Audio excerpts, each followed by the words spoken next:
Salam Bapak Ibu Jemaat Tuhan dimanapun berada. Salam sejahtera bagi kita semuanya. Saya berharap saat ini semuanya kita dalam keadaan sehat, penuh sukacita, dan disertai oleh Tuhan. Sebelumnya saya mohon maaf buat sahabat-sahabat saya di Facebook ini yang memberikan doa-doa dan respon positif untuk penyampaian firman Tuhan ini. Saya berdoa kiranya Tuhan membalasnya dan memberkati kita satu persatu. Baik Bapak Ibu, saat ini kembali saya menyampaikan firman Tuhan sebagai sumber kekuatan bagi kita untuk menjalani hari-hari ke depannya.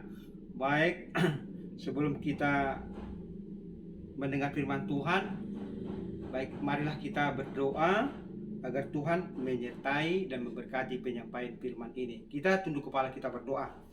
Bapa kami yang di surga, terima kasih Tuhan buat kesempatan dan hari yang baik saat ini. Pada saat ini Tuhan, hamba-Mu akan menabur ulang kembali firman-Mu. Berkati yang menyampaikan, berkati anak-anak-Mu yang menjadi pelaku dan pendengar firman Tuhan. Di dalam nama Tuhan Yesus Kristus, sama-sama kita berkata, amin. Baik Bapak Ibu Jemaat Tuhan, firman Tuhan yang saya ambil dari kitab Keluaran, pasal yang kedua ayat 5-6 dan ayatnya yang ke-10. Saya sendiri akan membacakannya. Demikian firman Tuhan. Maka datanglah putri Firaun untuk mandi di sungai Nil. Sedang dayang-dayangnya berjalan-jalan di tepi sungai Nil. Lalu terlihat olehnya peti yang di tengah-tengah teberau itu. Maka disuruhnya hambanya perempuan untuk mengambilnya. Ketika dibukanya, dilihatnya bayi itu dan tampaklah anak itu menangis. Sehingga belas kasihanlah ia kepadanya dan berkata, tentulah ini bayi orang Ibrani. Ayat yang terakhir, ketika anak itu telah besar, dibawanyalah kepada putri Firaun yang mengangkatnya menjadi anaknya dan menamainya Musa. Sebab katanya, karena aku telah menariknya dari air. Demikian firman Tuhan. Berbahagia kita Bapak Ibu yang mendengar firman Tuhan. Kiranya doa-doa kita saat ini didengar oleh Tuhan. Baik, ini pada masanya Bapak Ibu ketika Yusuf sudah meninggal di tanah Mesir. Perkembangan bangsa Ibrani sangat pesat. Tuhan sangat memberkati mereka. Mereka mempunyai tanah, mereka mempunyai harta, dan mereka mempunyai keluarga. Sangat banyak jumlahnya. Dan itu dilihat oleh Raja Firaun. Dan ini nantinya akan menjadi ancaman bagi kami. Itu dalam pemikiran Raja Firaun. Maka dia membuat kebijakan yang kurang manusiawi. Mereka disuruh kerja paksa, kerja rodi, kemudian mereka ditindas, kemudian mereka dibunuh. Bahkan salah satu yang paling menyakitkan adalah ketika anak-anak bangsa Ibrani yang baru lahir itu harus dibunuh kalau laki-laki. Kalau perempuan dibiarkan hidup. Nah, mereka bangsa Mesir takut kalau laki-laki ini akan menjadi ancaman bagi mereka. Maka mereka membunuh setiap anak laki-laki yang baru lahir. Sungguh kejam Bapak Ibu. Tak terkecuali pada saat itu Musa lahir dan berumur 3 bulan lebih. Dan orang tuanya Lewi, laki-laki Lewi, ibunya Lewi, menyimpan Musa kurang lebih 3 bulan. Tetapi mereka khawatir cepat atau lambat pasti ada juga yang memberitahukannya dan akan ketahuan kepada bangsa Mesir. Dan akhirnya ini akan dibunuh. Maka mereka membuat satu kebijakan. Maka anaknya Musa itu dimasukkan ke dalam sebuah kotak atau palungan, kemudian dilapisi dengan lampin, kemudian ditaruh di atas seperti teberau atau balanga atau kuali. Balanga bahasa Batak ya Bapak Ibu ya. Nah, kalau bahasa Indonesia kuali, kemudian dilapisi dengan ter atau gala-gala supaya jangan air masuk. Maka dihanyutkanlah Musa itu ke atas sungai Nil. Luar biasa Bapak Ibu. Tetapi tidak ada jalan keluar. Orang tua Musa ibunya Musa harus melakukannya.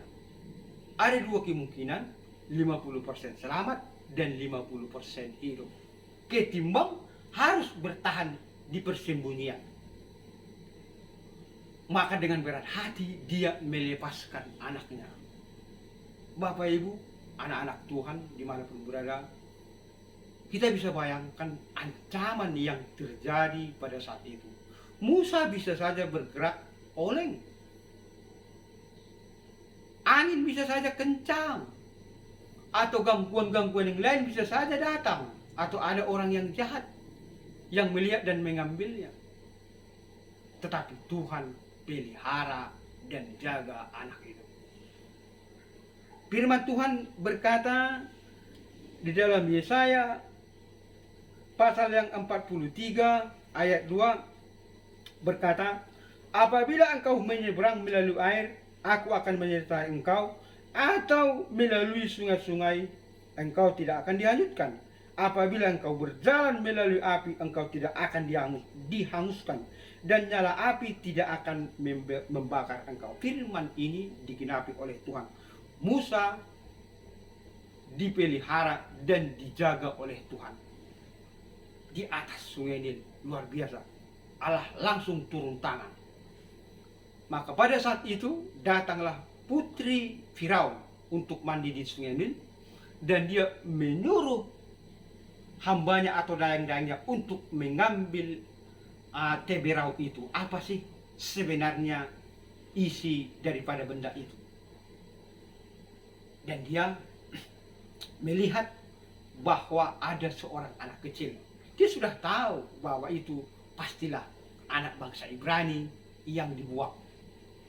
Tetapi ketika anak itu menangis, dilihatnya anak itu lucu-lucunya, atau lagi merah-merahnya, atau cantik-cantiknya, maka tergeraklah hatinya oleh belas kasihan, sehingga dia memelihara dan menyelamatkan Musa. Dan sampai besar, dan setelah besar maksudnya Musa, diangkatlah dia menjadi anaknya, dan diberi nama Musa karena diambil dari air.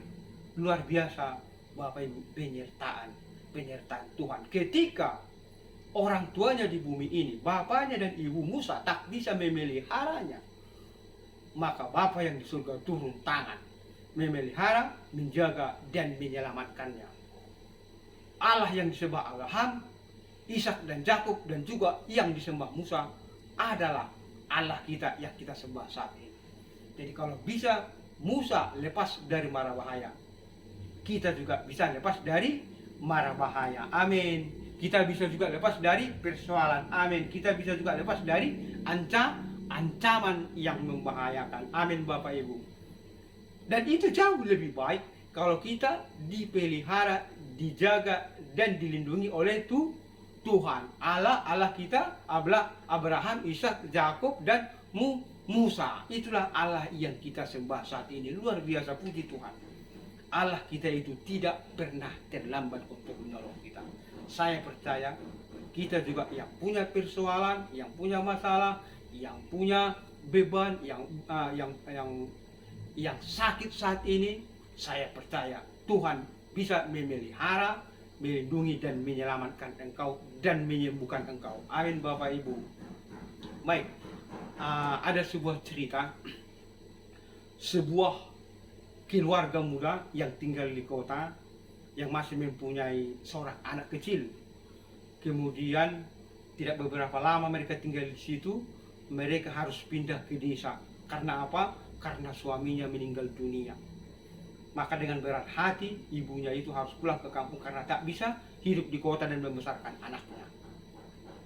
Maka pulanglah dia ke rumah orang tuanya. Kebetulan kampung halamannya agak di pedalaman, jadi di sana fasilitas kurang memadai, termasuklah itu sarana-sarana jalan, nah dan jembatan.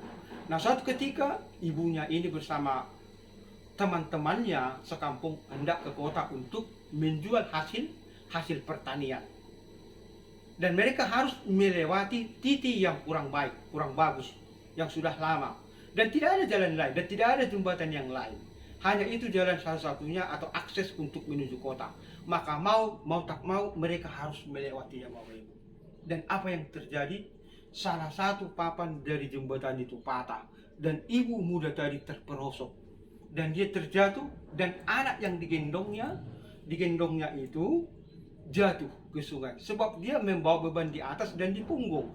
Jadi beban untuk menahan anaknya ini kurang kuat di genggamnya, sehingga anaknya terlepas dari genggamannya. Luar biasa Bapak Ibu kejadian pada saat itu, sehingga ibunya itu minta tolong dan menjerit sejadi-jadinya, dan tidak ada yang berani turun tangan untuk menolong anak itu. Akhirnya ibu ini mau melompat, dan teman-temannya menangkapnya. Karena apa? Karena air sungai itu sangat deras dan dalam, kebetulan baru banjir. Jadi tak bisa, kalaupun ibu ini akan melompat, maka dua-duanya akan kehilangan. Maka menangislah ibu itu sejadi-jadinya. Dia sangat kehilangan, sangat kehilangan. Hari-hari dia lalui dengan penuh kesedihan. Hari berganti dengan minggu, minggu berganti bulan, bulan berganti tahun. Anaknya yang hanyut itu tidak ditemukan. Akhirnya dia berkata kepada Tuhan, Tuhan, Engkau telah mencabut dan mengambil nyawa suamiku, dan saat ini juga Engkau telah mengambil nyawa anakku. Oleh sebab itu, ambillah nyawaku, supaya aku bertemu dengan mereka di surga. Demikian doanya kepada Tuhan. Dan Tuhan tidak mau mencabut nyawanya, karena Tuhan memang tidak ingin mengambil nyawanya. Nah, jadi sebesar apapun keinginan kita untuk dipanggil Tuhan, kalau Tuhan tak memanggil, kita tidak akan dipanggil Tuhan. Jadi ibu ini juga mencoba ingin bunuh diri, tetapi dia ingat bahwa bunuh diri itu adalah dosa. Dan benarlah Bapak Ibu, bahwa kalau kita bunuh diri itu adalah dosa. Dan firman Tuhan melarang kita bahwa membunuh orang ataupun membunuh diri sendiri atau bunuh diri itu adalah dosa. Tuhan tidak berkenan atas kematian yang seperti itu. Karena itu jangan putus asa, dan jangan putus asa dan jangan bunuh diri, karena itu dosa. Tuhan tak menerima kematian yang seperti itu. Akhirnya ibu itu hidup dalam keputusasaan, antara sadar dengan tidak. Hari-hari dia lalui tidak bahagia. Ditambah lagi kedua orang tuanya meninggal dunia, sehingga dia hidup sebatang kara. Suatu ketika Bapak Ibu, setelah berpuluh-puluh tahun, di tahun yang ke-25, dia pergi beribadah ke gereja. Dan mereka mendapat pendeta undangan. Tetapi pendeta itu sebelum berkhotbah, dia memperkenalkan dirinya dan memberitahukan namanya, yaitu namanya Aik Pasu. Aik Pasu nama sungai. Nama sungai di dekat kampung halaman ibunya. Jadi ketika ibunya itu mendengar nama sungai Aik Pasu, itu adalah tempat sungai di mana anaknya terjatuh. Maka dia mulai menengadah dan melihat pendeta itu, dan dengan samar-samar dia mulai mengusap matanya, dan dia sangat terkejut Bapak Ibu, bahwa orang yang di atas mimbar itu sangat mirip dengan suaminya. Bahkan dia sempat menduga itu adalah suaminya. Tetapi dia mengingat bahwa suaminya sudah meninggal, dan dia melihat sangat mirip dengan suaminya, dan cuman ini pendeta ini agak lebih muda. Dan dia juga ingat bahwa suaminya sudah mati. Dan dia mulai sadar dan mulai teringat akan kejadian 25 tahun berikut, 25 tahun yang sudah lewat. Dia ingat-ingat dan dia perhatikan wajah dari pendeta itu sangat mirip dengan suaminya. Dan dia mulai mendengarkan khotbah daripada pendeta ini, dan suaranya juga mirip dengan suaminya. Dan timbul di hatinya pertanyaan, mungkinkah itu anak saya?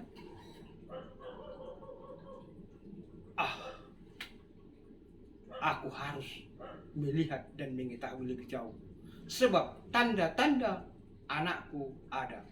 Kalau benar anakku itu jari-jari kanannya 6, maka itu adalah anak. Sebab namanya mirip, sebab namanya sama dengan sungai yang tempat dia jatuh dulunya. Maka ibu ini mulai menangis mendengar khotbah daripada pendeta ini. Dan pendeta ini heran, kenapa sih ibu itu selalu menangis ketika dia menyampaikan firman Tuhan. Jadi dia mulai agak tanda tanya pendeta ini, tetapi disimpannya dalam hatinya dan diselesaikannya juga khotbah ini. Ibu itu selalu menangis. Nah, setelah khotbah setelah ibadah itu selesai, maka datanglah ibu itu menyalamnya. Dan ibu itu menggenggam kuat tangan daripada pendeta itu dan memperhatikan tangan kanannya itu.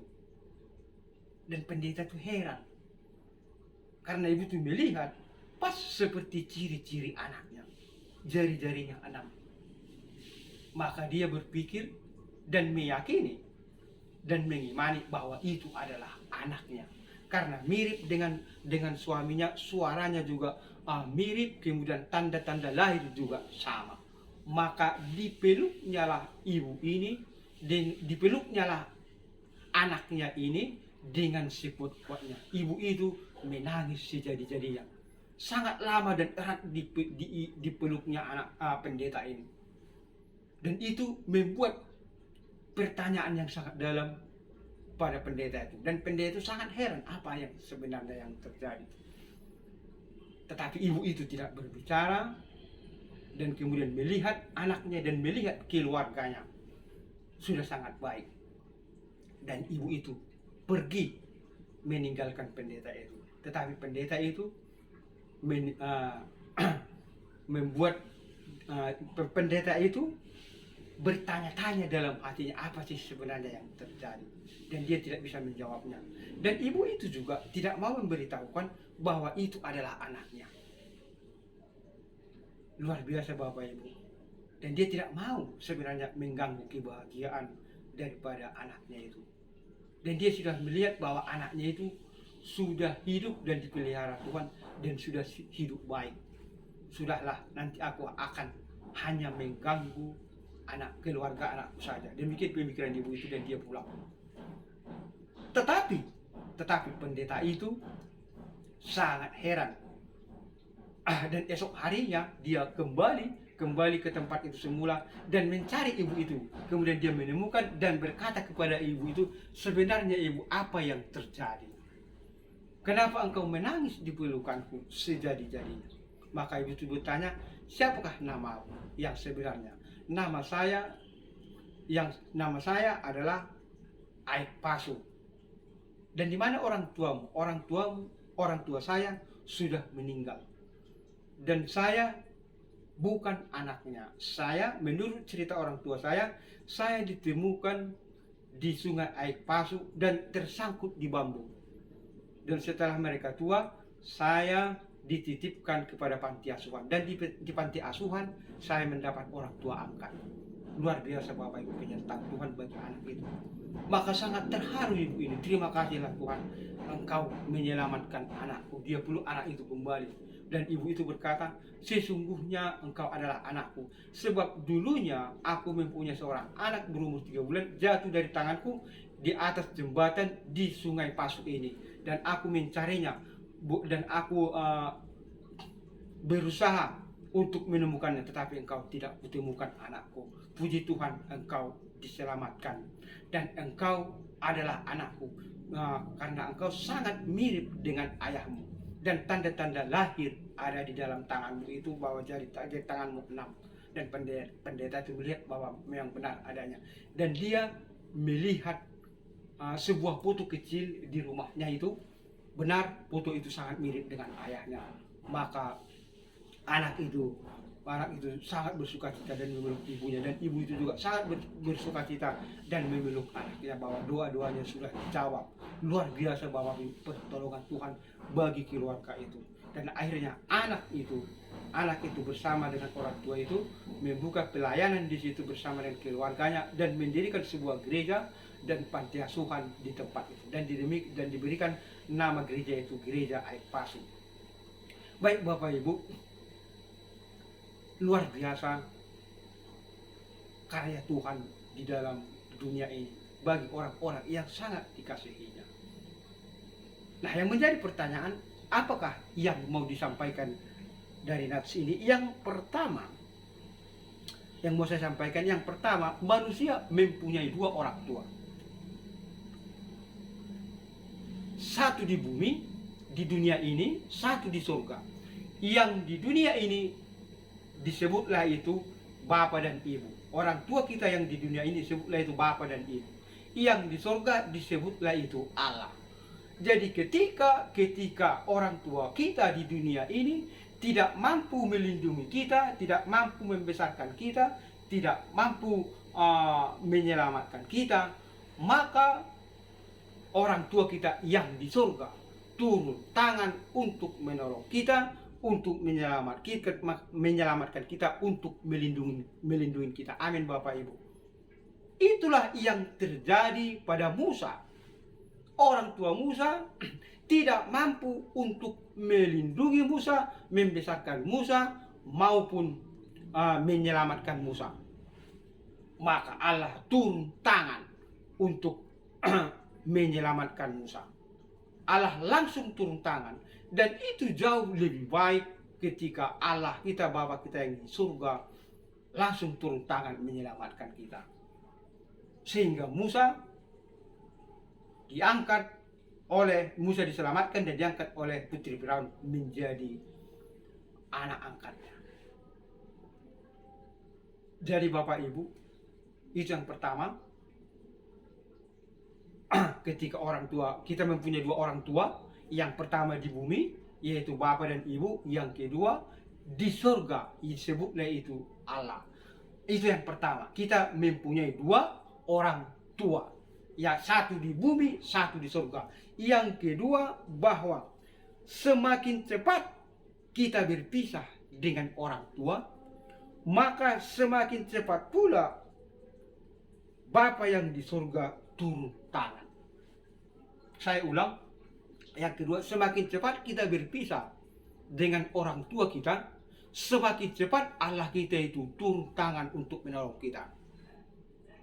Seandainya terlambat putri Firaun mandi ke sungai Nil itu, maka dia akan tidak bertemu dengan Musa.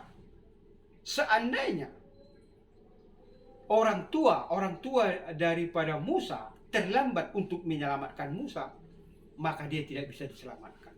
Jadi pertolongan itu selalu tepat pada waktunya.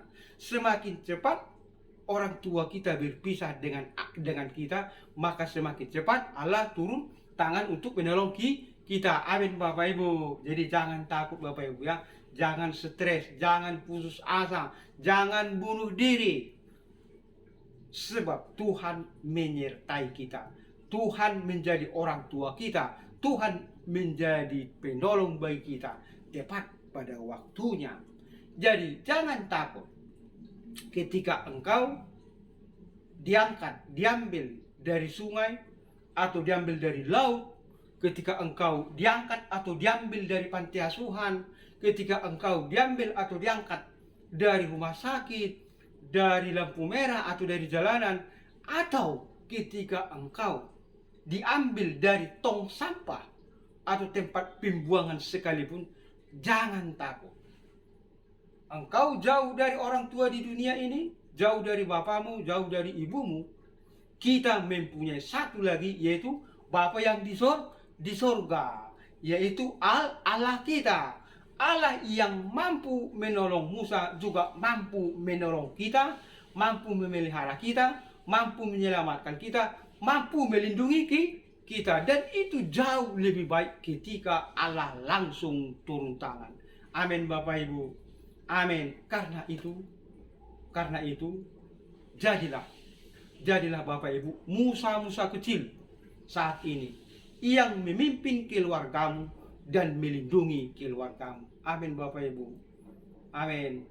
Jadilah Musa kecil bagi keluargamu untuk melindungi dan memimpin anak-anakmu.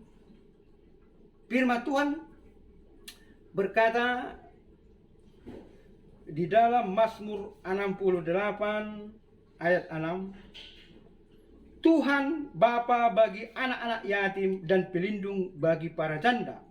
Itulah Allah di kediamannya yang kudus. Jadi jangan takut Bapak Ibu, jangan pernah putus asa.